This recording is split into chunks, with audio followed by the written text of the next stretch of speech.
The Message of God. A long motivational and emotional story written for Inspire Talks. Welcome back to Inspire Talks. Today's story isn't about temples, prayers, or miracles. It's about something deeper, the quiet ways in which God speaks to us. Not through thunder, not through divine light, but through moments that break us, shape us, and rebuild us. This is the story of a man named Parth, who discovered that God's messages don't always come in blessings. Sometimes, they come disguised as pain. Chapter 1. When everything was perfect. Parth was the kind of man everyone admired. He had a good job, a loving family, loyal friends, and dreams that seemed within reach. Every morning, he'd look in the mirror and thank God for his smooth life. He believed he understood how the world worked. Work hard, be good, and good things will follow. But life, as he was about to learn, doesn't always follow logic. Sometimes it breaks you not to destroy you, but to teach you. Chapter 2. The storm that shattered his faith. It began with small cracks. His company started downsizing. He lost his position overnight. Then his best friend betrayed his trust, using Parth's kindness to his advantage. But the worst came a few months later, the day he lost his mother. She had been his strength, his anchor, the one who always said, "Parth, when life hurts you, God is still speaking. Listen harder." But in her absence, those words felt empty. Parth stopped praying, stopped believing. He looked at the sky and whispered bitterly, "If you're there, why are you silent?" The silence that followed was heavier than any answer. Chapter 3. The Fall. Unemployed and grieving, Parth began to fade into himself. Days turned into weeks. He avoided people, ignored calls, and lived in shadows. One rainy evening, as he sat alone in his dim apartment, the power went out. No lights, no sound, just darkness. He reached for a candle but found none. So he sat motionless, listening to the rain. And for the first time, he cried. Not the quiet kind of crying, but the deep, broken kind that comes from the soul. In that darkness, he whispered again, "Where are you, God?" And then, nothing, just the soft rhythm of rain hitting the window. But as his tears fell, he realized something. He had been waiting for a voice from heaven, but maybe God had been speaking all along through the silence, through the pain, through the very moments he refused to face. Chapter 4. The Stranger on the Road. A week later, Parth decided to step outside just for air. He walked aimlessly through the streets, lost in thought. Then, near a traffic light, he saw an old man sitting on the ground, selling small handmade wooden crosses. The man looked poor, shivering in the cold, but his eyes were peaceful. Parth stopped. Something about him felt different. He bought a cross out of pity and asked, "Baba, do you really believe God still cares about people like us?" The old man smiled, a smile so calm it silenced Parth's doubts. "Son, when the teacher is silent, it's not because he left the class. It's because the test has begun." Parth froze. The words hit deeper than he expected.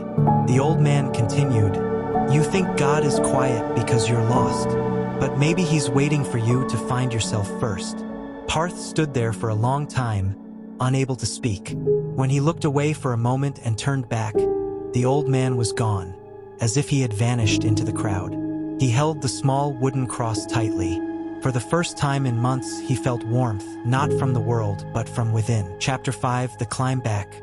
That night, Parth made a decision. He couldn't control life, but he could control how he rose from it. He started applying for jobs again, but this time not desperately, purposefully. He reconnected with people, apologized where needed, and forgave where possible. He began volunteering at a shelter on weekends, helping those who had even less than him. And slowly, something changed. The more he gave, the more peace he felt. One evening, a small child at the shelter hugged him and said, "Uncle, God must love you. You always smile." Parth smiled faintly, realizing how ironic that sounded.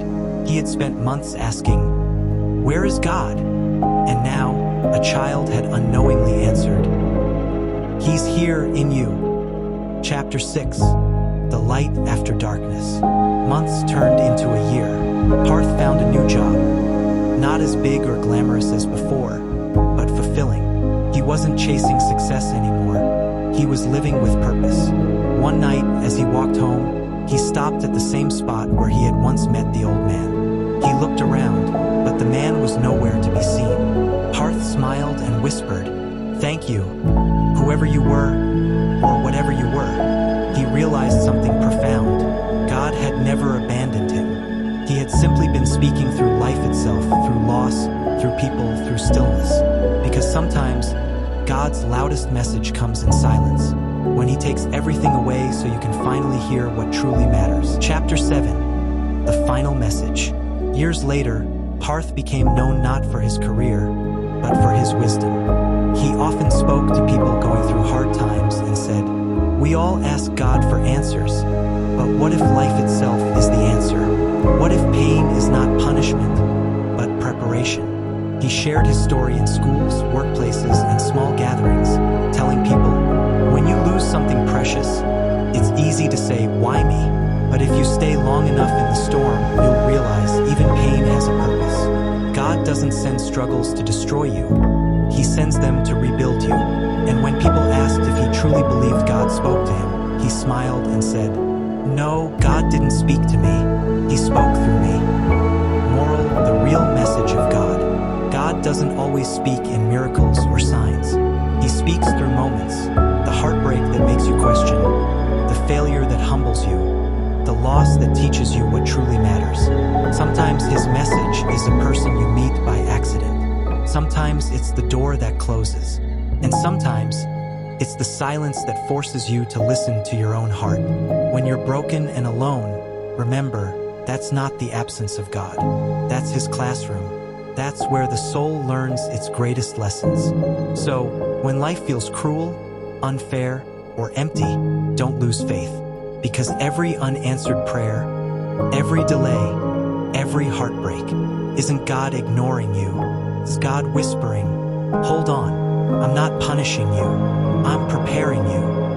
This is Inspire Talks, and this was the story of Parth, a man who discovered that sometimes the silence of God is not rejection, it's direction.